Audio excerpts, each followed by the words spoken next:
Squeakiest chairs in these videos. I gotta get a different chair. Welcome to Banjo Diaries Entry number 10. This is 9 months of playing banjo.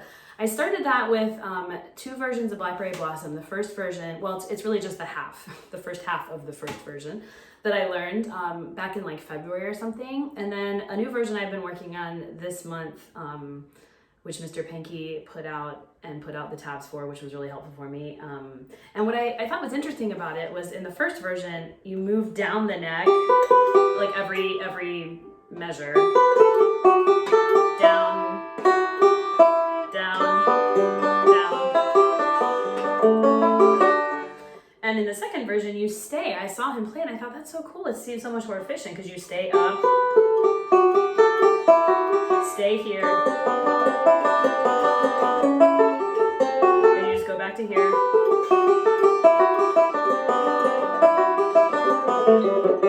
So like for the whole first half of the song, you don't even go really below the 5th fret. And I thought, oh, that's really cool and efficient. But the crazy thing about it is, for me, the first version has a really consistent roll pattern of forward and reverse rolls. So I'm going like 1, 2, 3, 1, and then 3, 2, 1, 3 the whole time. And this one is not the same pattern. Sorry, I've been playing for a while and my neck is sore because my banjo's heavy. So this one has a completely different roll pattern, which splits my head open to play both of them back to back because my brain doesn't focus. And then this is, like I said, only the first half of the song. The second half of the song is really cool too. The second half of the original version is, let's see. I'm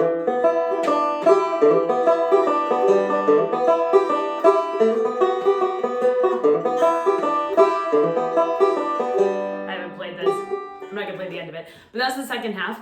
And the second half of this new version I've been learning is similar to that, but has a way more challenging end part, and I haven't even wrapped my mind around that. That's kind of my goal for October, is to learn part 2 of version 2 of Blackberry Blossom. And then I've just been working on speeding up this month. So like I just played it at a moderate tempo because I'm live recording and didn't want to have to stop and start all over again. But I've been really trying to speed it up. The version that Mr. Panky plays is like light speed fast compared to this. And it just sounds so cool. And this is my biggest struggle this month, is I've reached a point now where I'm like, I have been playing for 9 months. I feel like I should be here playing as fast as Earl Scruggs, not really, but like I want to be playing faster than I have the right to be playing at this point. And so it's mentally a frustration for me. So I worked this month on kind of 3 pieces, that one plus 2 other pieces, and I really just worked on trying to speed them up. Another piece that I worked on this month is called Blackberry Blossom. No, it isn't. That's the one I just played. It's called Foggy Mountain Breakdown. And it is a piece, I found Mr. Panky has a nice version of it, but I happened to find another tutorial that for some reason I started working with. I don't even remember the man's name. I need to look him up and give him creds. But he had a version and I learned it, and then at the end of his video, he played the song so I can play with him, and he played it at like 6 different speeds. He'd play it, it'd be like a little faster, a little faster, a little faster. And when I first learned it at the beginning of the month, actually I learned it in August, but I was super slow with it in August. But when I first learned it, I would play with him at the end of the video like 1.5 ways through, and then partway through that second speed, I would just fall apart. And so I hadn't done it for a while, and I got it out, or I hadn't played with the video for a while. I have been playing the song.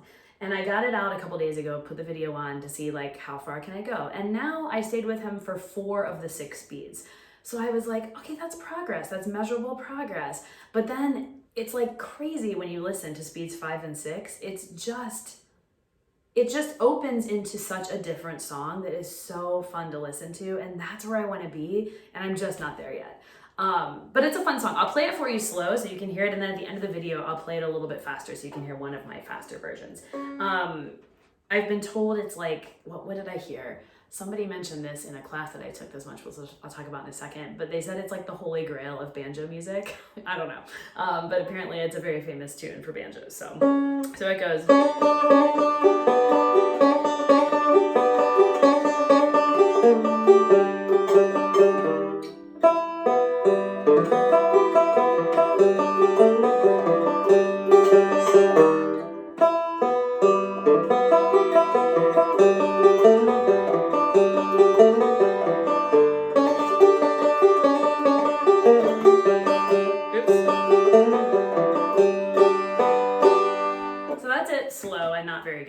But I've been working on speeding that up, and like I said, it was nice to see some measurable progress, that I could be like, okay, I'm playing it at his 4th fast speed, now I just have 5 and 6 to go. But the difference between speeds, 4, 5, and 6 are just insane. And what I have noticed is that the faster I play, the more I need to release my brain into thinking of things in larger phrases instead of smaller phrases. Because when you learn a piece, you learn it in small little pieces, right? You learn small phrases, and then you put together like this measure plus this measure, and you're like, yay, I put 2 measures together, and then you string 3 together. But when I feel like when I'm trying to play something faster, I have to break open the chains of those little individual components I learned and really just view a much larger phrase as a connection. Because then my picking can focus on a longer thing to do rather than I did this, then I did this, then I did this. It's hard to do that fast. Those are just some of the mental things going on. But a third song that I learned this month, I learned in a really cool way. And oh my gosh, I can't even remember. Is it called Little Maggie? I think it's called Little Maggie. It's a bluegrass tune that I wasn't that familiar with. But I signed up for a online banjo camp, which was super fun. I found out about it kind of last minute, and it was thanks to COVID, a perk of COVID. It was offered on Zoom. It's called the American Banjo Camp, and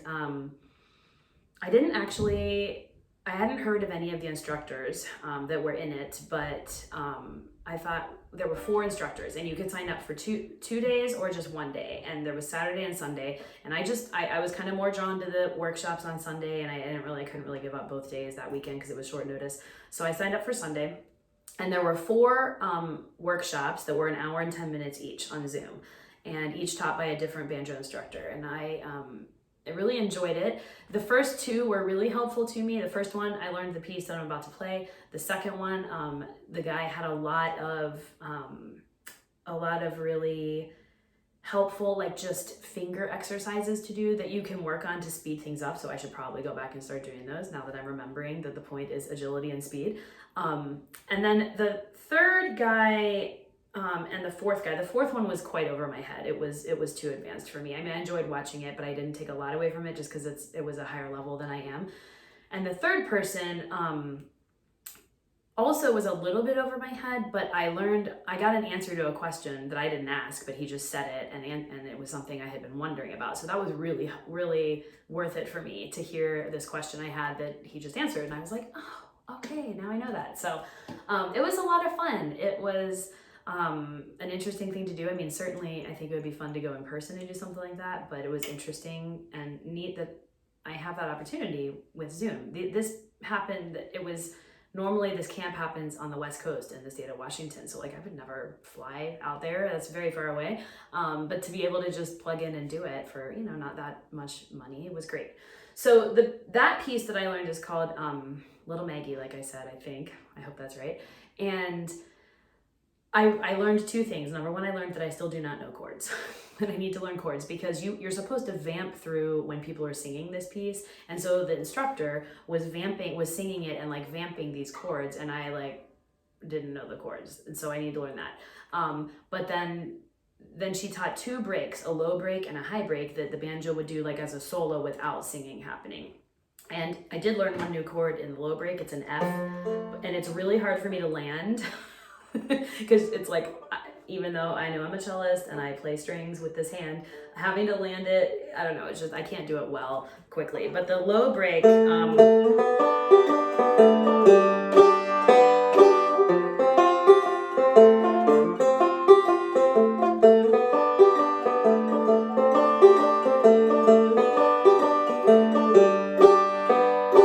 like that. And I'm supposed to do it, all right, supposed to, but I would like to do a hammer-on with this F chord. My ring finger feels so wimpy. I cannot get it to sound good. I need to beef up that ring finger. So anyway, I'm working on that. And then the high break she taught was fun too. It's up the neck. And again, you would play this in between verses that are being sung, just as like a filler break. But it goes...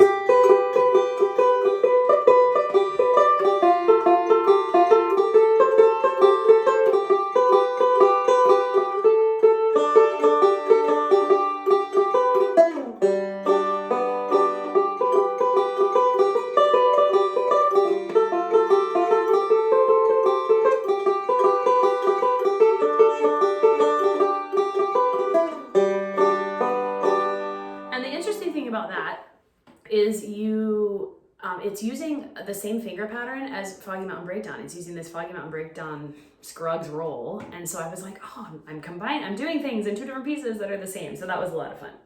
So that's kind of where we are. This is getting long, and I did not intend it to be that long, but I was playing while I was talking. So I'm gonna keep working on speeding up. My goal for October is to learn the second half of version 2 of Blackberry Blossom. Plus, I'd like to do something new that I haven't even figured out yet.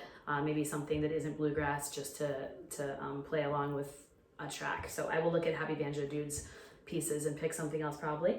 And I'm still enjoying it. I still practice almost every day, since I'm not perfect anymore after my accidental miss in August. So, all right, hope to see you back next month, and I will be a more accomplished banjo player. Bye.